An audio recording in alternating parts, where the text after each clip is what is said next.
La machine de censure d'Internet de l'UE. Filtre de téléchargement. Droits d'auteur auxiliaires. Des discussions animées. Une tempête d'indignation. Et une importante bataille de lobbying. Une nouvelle réforme de l'UE qui consiste à moderniser le droit d'auteur sur Internet est démasquée. Ce qui ressemble à une augmentation des droits et de la rémunération pour les artistes, les éditeurs de médias et les auteurs de toutes sortes sur Internet est en fait la prochaine étape vers un contrôle total d'Internet. Ci-dessous, CLA TV résume les événements. Restez à l'écoute. Premièrement, ce qui se cache derrière la réforme par l'UE du droit d'auteur est des termes tels que filtre de téléchargement et droit d'auteur auxiliaire. Les revenus de diffusion et de publicité des plus grands éditeurs médiatiques comme Axel Springer, ARD, Bertelsmann Co. sont en baisse depuis des années. Dans le même temps, l'intérêt pour les médias libres augmente chaque jour. En quelques clics de souris, des avis alternatifs, des rapports de témoins indépendants, des expertises gratuites du monde entier, etc.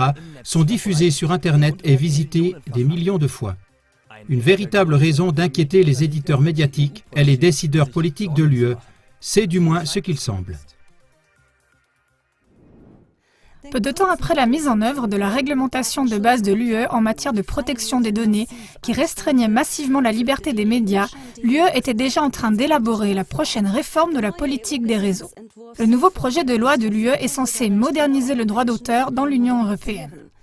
Les revenus publicitaires sur Internet sont censés non seulement remplir les caisses des grands groupes de technologie de l'information, mais aussi payer les artistes, les journalistes et tous les créateurs pour leurs services.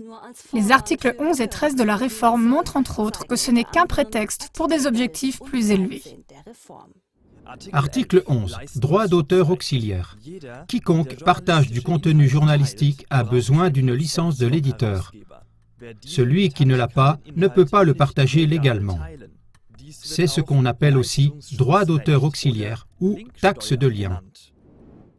En résumé, les grands éditeurs comme Axel Springer Co. aimeraient être payés par tous les fournisseurs qui relaient ou diffusent leurs publications. Les moteurs de recherche et les plateformes en ligne telles que Google et Facebook affichent des liens avec des titres et des courts extraits de rapports de presse qui méritent la protection du droit d'auteur. L'argument du lobby des éditeurs et des politiciens de premier plan est que cette prestation journalistique doit être protégée, faute de quoi les plateformes Internet voleraient le contenu des médias et gagneraient de l'argent avec. Certains internautes mettent en garde. Avec l'application du droit d'auteur auxiliaire, la liaison et le partage de contenu sur Internet sont monopolisés, rendus plus difficiles et finalement empêchés.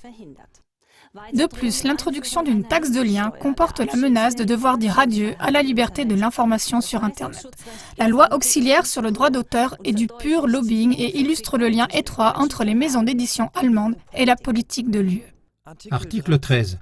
Filtre de téléchargement. Les plateformes Internet doivent filtrer les téléchargements des utilisateurs pour violation du droit d'auteur. C'est ce qu'on appelle aussi un filtre de téléchargement. Selon l'article 13, à l'avenir, les plateformes Internet devraient comparer chaque téléchargement, c'est-à-dire chaque extrait de texte, image, son ou film, qu'elles souhaitent publier sur Internet avec une base de données payante afin de déterminer s'il s'agit d'un contenu protégé par le droit d'auteur. Sous couvert du droit d'auteur, une machine à censurer Internet est en train d'être mise en place pour décider de ce qui peut et ne peut pas être publié sur Internet. Exigence légale selon laquelle chaque publication doit être approuvée par un filtre défini par le gouvernement et l'entreprise avant d'être publiée signifie la fin de la liberté d'expression sur Internet. Les plateformes en ligne qui n'ont pas les moyens d'accéder à la base de données payantes et qui ne souhaitent pas que tous les contenus de leurs utilisateurs soient examinés par un tiers fournisseur sont disqualifiés d'avance.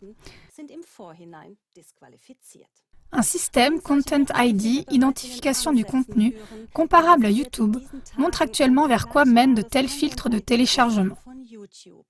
Sur YouTube, les contenus critiques du système sont largement censurés en raison de prétendues violations des droits d'auteur et ont déjà été supprimés de ce qu'on appelle Internet libre.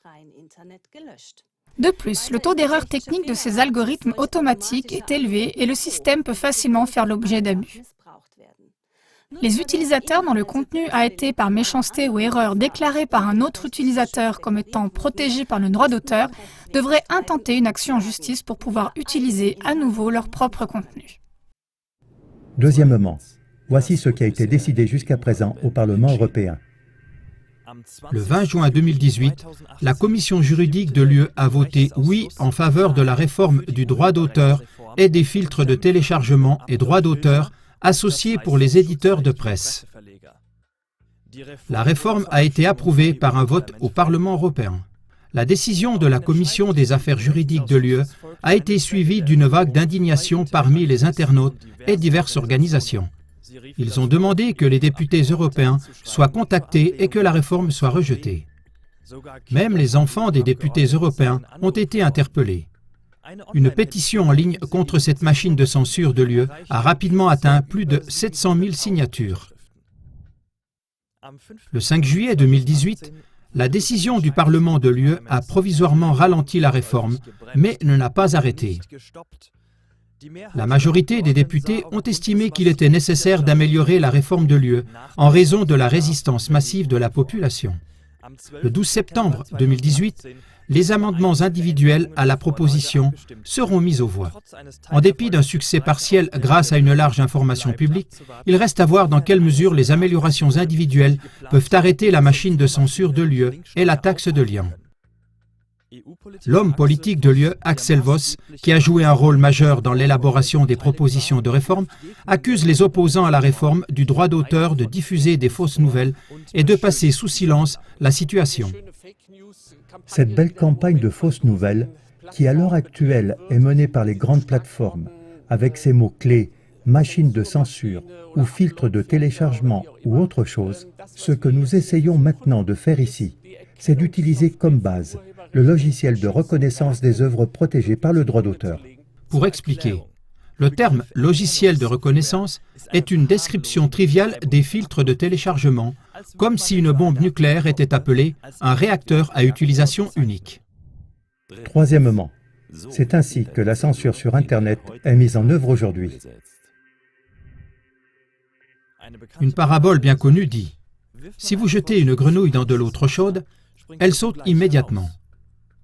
Si une grenouille est placée dans un récipient d'eau tiède, elle y reste, même si l'eau est chauffée très lentement, jusqu'au point d'ébullition et donc jusqu'à sa mort.